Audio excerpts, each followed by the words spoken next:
Peace,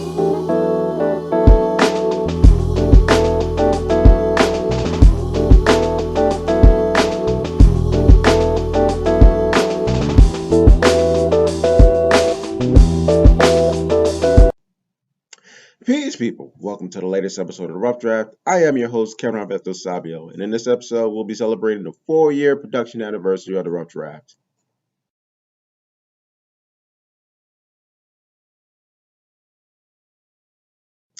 Thank you for tuning in to this very special episode of the Rough Draft. This is our 4-year anniversary. We are now in the month of August, so there's a lot to get through, and I apologize for not having been online for a little while. I haven't shot any episodes of the Rough Draft, but let me catch you guys up on some housekeeping. So, I think when I left off, it was back in May. I was talking about wanting to go to this event called SableCon. I unfortunately was not able to attend SableCon. Unfortunately, my day job had scheduled me to work that weekend because the other idiot at my day job who's supposed to come in and work, he can't come in and do his freaking job. So, unfortunately, that screwed me. So, I'm gonna have to wait until next year, and hopefully, I'll be able to attend SableCon next year. But anyway, so that was in May. Okay, going into June. June, we have our publishing anniversary and the publishing anniversary of my project. Boom! If you could properly see it. Yep. The Mirror Nights, I dropped this in 2015, so it is now 8 years old this past June. So yeah, it's one of my favorite projects that I worked on. It's an erotica novel. It was kind of an experiment. Actually, it was an experiment. I wanted to see if I could write something different. I wanted to do something that was a little bit, I don't want to say risque, but just like something that's totally left from what I was doing at the time. Because it was my first 3 books. They were all nonfiction. So it was the Raise Your Brown Black Fist 1 and 2. It was in my lifetime, the comedic memoir I wrote. And then afterwards, I had actually, the 4th book at that time was the Chronicles of the Black Fist. So 3 of those 4 books, they were basically very politically tinged. I wanted to do something different. I wanted to show that I was creative as a writer and that I could write in different genres and that I could do something. And I had a very, very good imagination as well as the writing talent. So, bam. You know what I'm saying? The feedback that I got from the Mirror Knights has been well received. A lot of people, the ones who actually have read it, who unfortunately have not written reviews for it though. But you know what I'm saying, people who read it, they liked it. You're saying they really, you're saying obviously the intimate scenes were very, very, very graphic. And that was something that they actually liked. So they really saw my talent. And you say the story was very engaging. They liked all the characters. So it was something that I'm very proud of. You know what I'm saying? I just wish it would get a little bit more feedback that it deserves. But you know what? You say, hey, sometimes you say you gotta lose a win. Going into the month of July, a couple of things actually happened. So I actually have 2 new distribution channels as far as the ebook is concerned. So there's one called Gardeners. So that one allows my book to be sold overseas in the United Kingdom, in England. So that's one. And then there's another one, another channel that I started in July. Well, that I was able to get onto in July. It's called Odillo. So it's another outlet that allows my book to be made available, I should say, to libraries. So that happened in July. Also, Smashwords actually ended up having a month-long sale. It was their summer winter sale.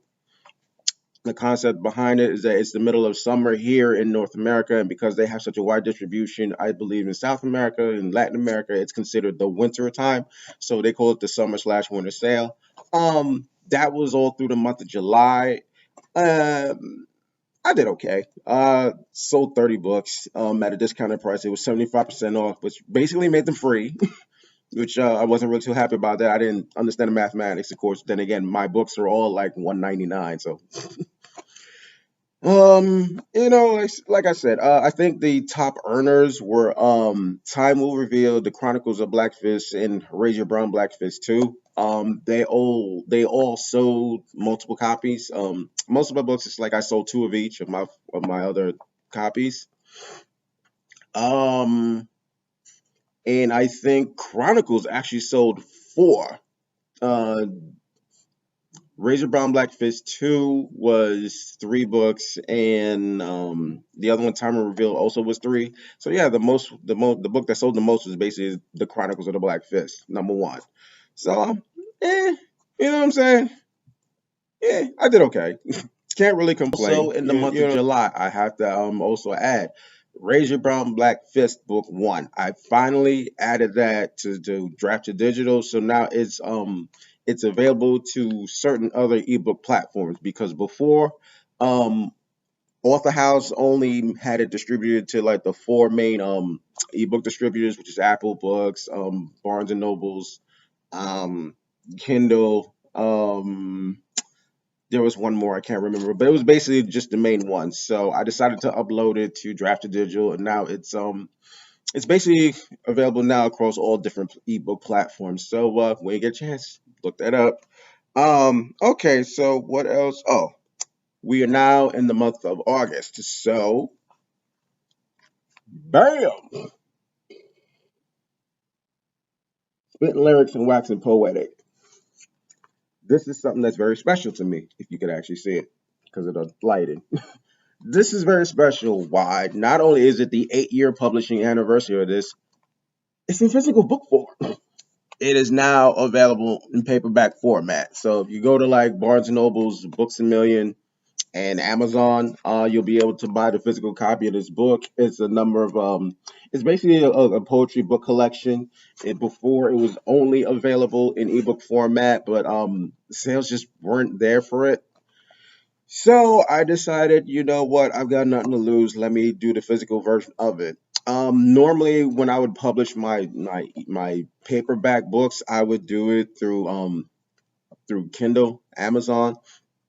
This one, I decided to publish it through Draft to Digital. So it's now a pure Draft to Digital book. There's both the ebook and the paperback were published through Draft to Digital. So help me to promote the 8-year publishing anniversary of this. Go out and buy it. You're saying do the pre-order through Amazon, buy it, the actual physical book through Barnes and Nobles and Books a Million.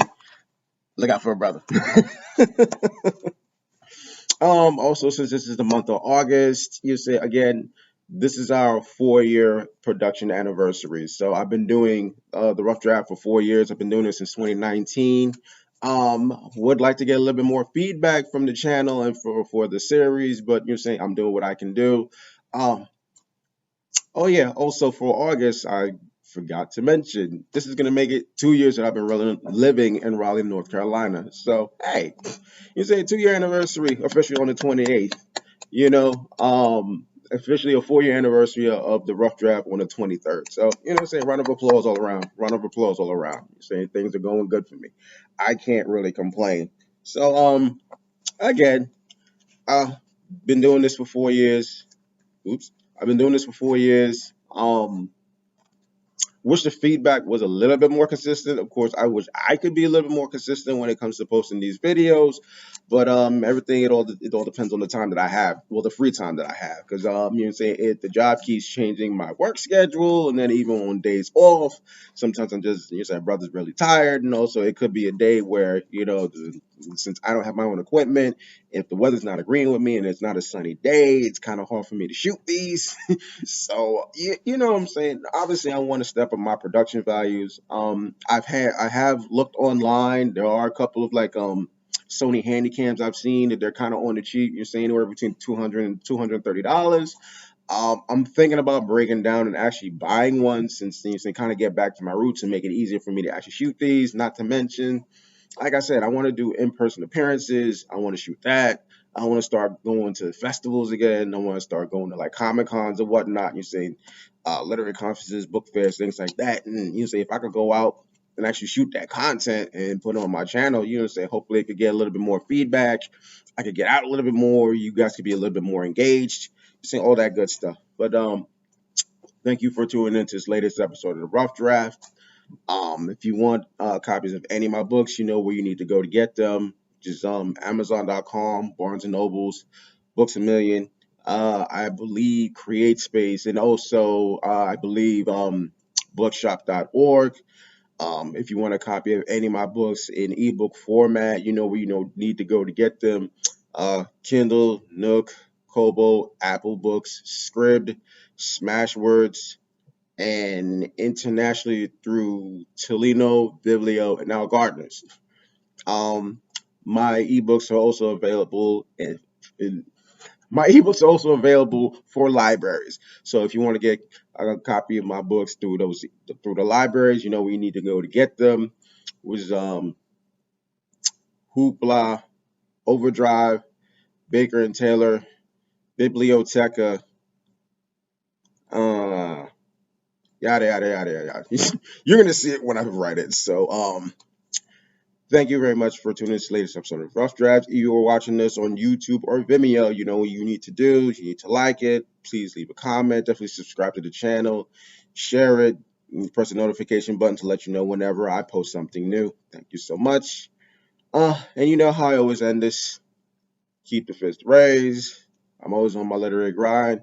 Definitely, I hope to be able to do this a little bit more consistently and be able to put more episodes on. So, thank you so much for hanging with me for these past 4 years.